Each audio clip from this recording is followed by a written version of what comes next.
이제 미일로 들어가 보도록 하겠습니다. 오른쪽 페이지에 보면 미일에 대한 설명이 좀 있어요. 존 스튜어트 미일이라고 해요. 1806년에서 1873년. 이 사람 아버지가 제임스 밀이에요. 제임스 밀. 제임스 밀하고 누구야? 우리 앞에서 배운 벤담이랑 친한 사이야. 그러니까 이 제임스 밀의 아들이 존 스튜어트 밀이거든요. 그러니까 벤담으로 치면 이 밀은 그러니까 조카뻘 되는 거지. 조카뻘이. 그러니까 벤담하고 이 존 스튜어트 밀은 그렇게 서로 막 대립적인 어떤 이런 사이가 아니에요. 예. 밀도 공리주의자입니다. 벤담의 사상을 따랐어요. 근데 이제 문제가 뭐였냐면 이 벤담의 철학이 이제 사람들로부터 욕을 들어요. 저거는 그냥 무조건 쾌락만 누리고자 하는 그런 사상이야. 돼지한테도 꿀꿀이죽 많이 주면 그게 쾌락의 양을 누리잖아? 그런 돼지 같은 사상이야. 막 이렇게 비판을 하는 거예요. 자, 그런 비판을 받게 되자 밀이 좀 기분이 나빴나 봐요. 근데 또 그 비판 자체가 아주 틀린 말도 아닌 거야. 그래서 존 스튜어트 밀은 벤담의 사상에서 조금 한 가지를 좀 더 추가를 합니다. 자, 그게 뭐냐? 그게 이제 그 유명한 말인데 배부른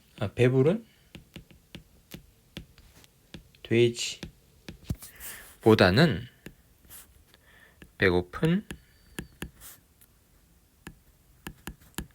인간이 낫고, 그 다음에 나오는 말이 이제 이 말이거든요. 만족스러운 바보가 되기보다는 불만족한 소크라테스가 되는 편이 낫다. 이게 이제 유명한 얘기예요. 라고 하면서 질적 공리주의를 주장하였다. 이렇게 얘기를 하네요. 자, 다시 아까 그쪽으로 돌아갈게요. 그러니까 밀도 벤담처럼 행복을 삶의 궁극적 목적으로 봤어요. 그런데 쾌락의 양뿐만 아니라 질적인 차이를 중요하다고 보았어요. 벤담은 쾌락의 질은 고려하지 않았거든요. 쾌락은 오로지 양으로 계산할 수 있다. 이렇게 봤는데 밀은 그렇게 보지 않았어요. 밀은 정상적인 인간이라면 누구나 질적으로 높고 고상한 쾌락을 추구할 것이다. 라고 주장했어요. 그러니까 이게 뭐냐면 예를 들어서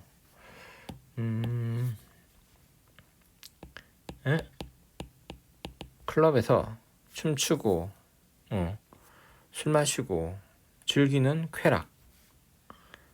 쾌락보다는 도서관에서 책 읽는 쾌락이 더 고상한 쾌락이다.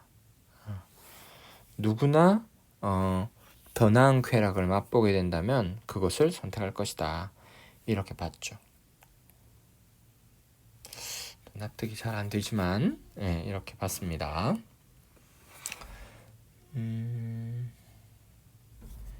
자, 이렇게 해서 요까지를 근데 이제 우리 교과서에서는 고전적 공리주의다. 이렇게 얘기를 합니다. 그러면 오늘날의 공리주의는 뭐냐? 자, 오늘날 공리주의 얘기를 하네요. 이 제목이 바로 행위공리주의와 규칙공리주의입니다. 자, 먼저 한번 좀 읽어보겠습니다. 자, 오늘날의 공리주의는 유용성의 원리를 개별적인 행위에 적용하는지 아니면 행위 규칙에 적용하는지에 따라 행위공리주의와 규칙공리주의로 나누어진다. 그러니까 유용성의 원리 아까 아시죠? 이해장사자들의 어떤 쾌락을 증진시키면 승인된다 라는 원리. 이걸 갖다 이제 이해장사자들의 쾌락을 증진시키는 것이 개별적인 행위냐 아니면 어떤 행위 규칙이냐. 그러니까 개별적인 행위가 이해장사자들의 쾌락을 증진시킨다. 아니, 그게 아니라 이해장사자들에게 적용되는 행위 규칙이 쾌락을 증진시킨다. 이렇게 보는 거에 따라서 행위 공리주의냐 규칙 공리주의냐 이걸로 나누어진답니다. 이해되세요? 자, 먼저 행위 공리주의부터 볼게요. 행위 공리주의는 어떤 행위가 최대 유용성을 가져오는가를 중시하면서 다른 행위보다 더 많은 공리를 가져오는 행위를 옳은 행위로 본다. 이거는 뭐 우리 이미 앞에서 봤고, 그런데 행위 공리주의는 무임승차나 거짓말 등과 같은 행위도 최대 행복을 가져오기만 하면 도덕적으로 정당화된다는 점에서 우리의 도덕적 상식적 도덕과 일치하지 않을 수 있다. 이게 무슨 말이지? 거짓말 같은 행위도 정당화된다. 자, 한번 예를 한번 들어봅시다. 자, 요것은 지약사 교과서에 나와 있는 여기에 관한 예인데 한번 볼게요. 철수는 친구들과 게임을 하고 싶었지만 어머니는 철수가 집에서 공부하기를 바랬다. 그래서 철수는 어머니에게 거짓말을 하였다. 집에서 먼 서점에 가야 살 수 있는 책이에요. 라고 전화를 했네요. 에이, 나쁜데 이놈. 철수는 가까운 서점에서 책을 산 후 친구들과 게임을 하면서 재미있게 놀았다. 재미가 있었네. 그리고 철수가 집에 돌아오자 어머니는 공부에 필요한 책을 사려고 멀리 다녀온 철수를 칭찬하였다. 어머니도 즐거워. 철수도 즐거워.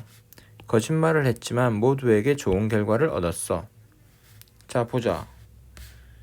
이 행위에서, 철수의 거짓말 행위에서 이해 당사자 철수하고 엄마, 철수는 쾌락을 얻었어. 엄마도 쾌락을 얻었어. 둘 다 쾌락을 얻었어. 거짓말 좋은 행위네.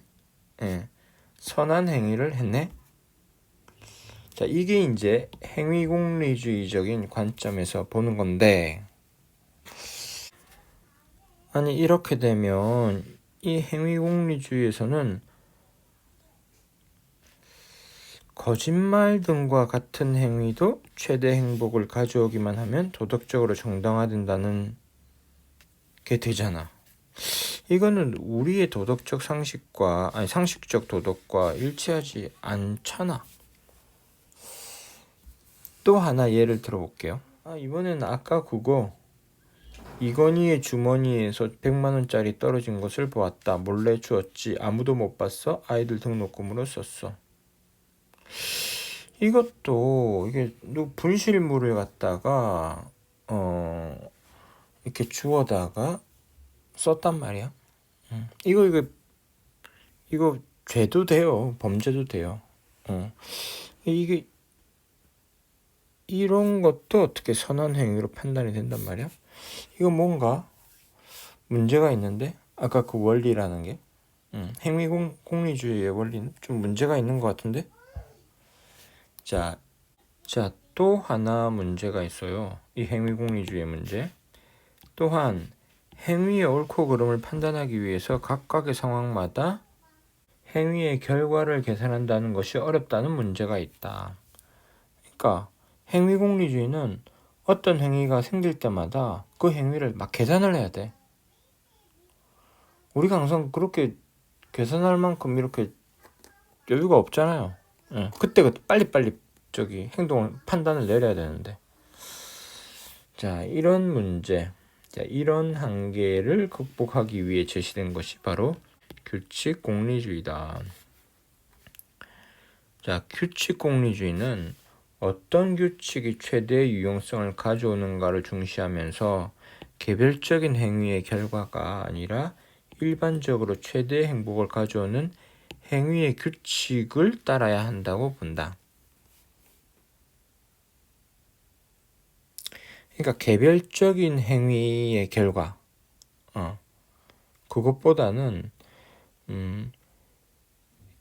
그 행위의 규칙, 가장 그 유용성을 많이 가져오는 행위의 규칙, 그것을 따르는 것이 좋다고 본다.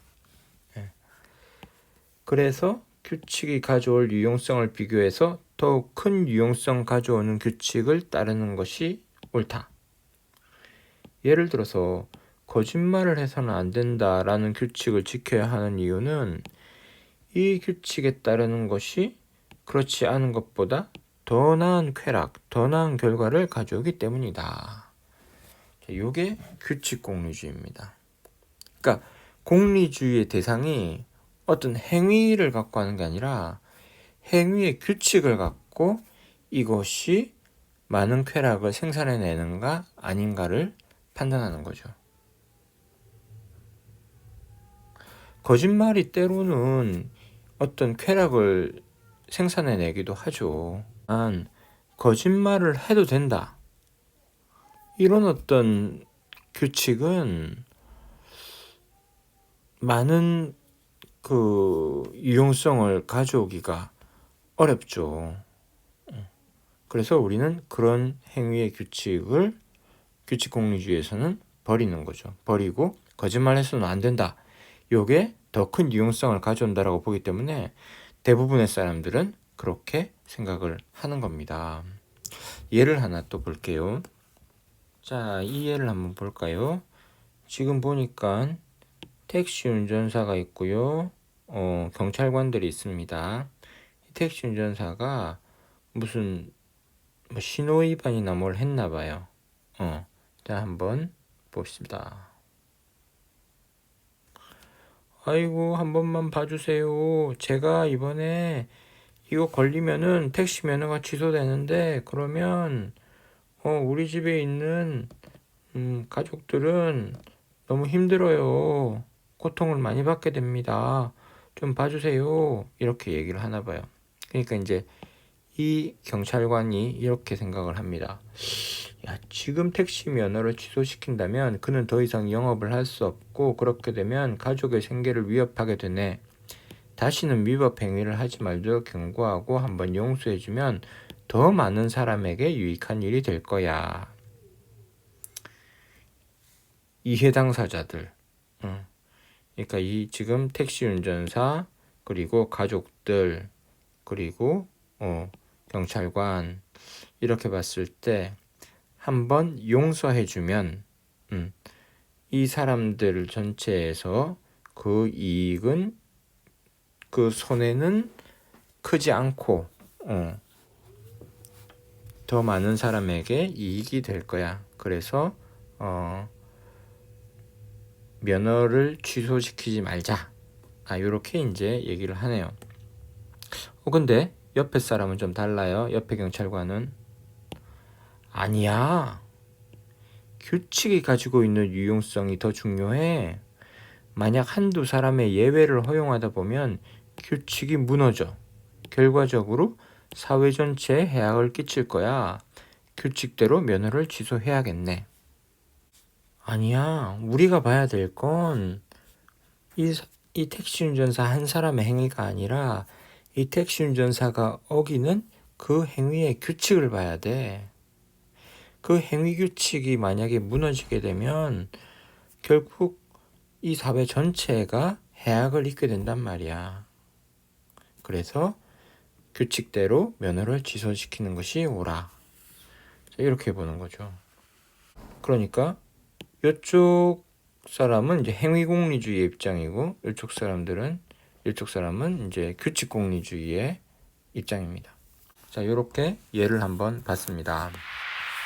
자, 우리가 지금 이제 행위공리주의와 규칙공리주의를 봤는데, 이 교과서 이제 왼쪽 페이지 밑에 보면은 얘가 하나 또 나와요.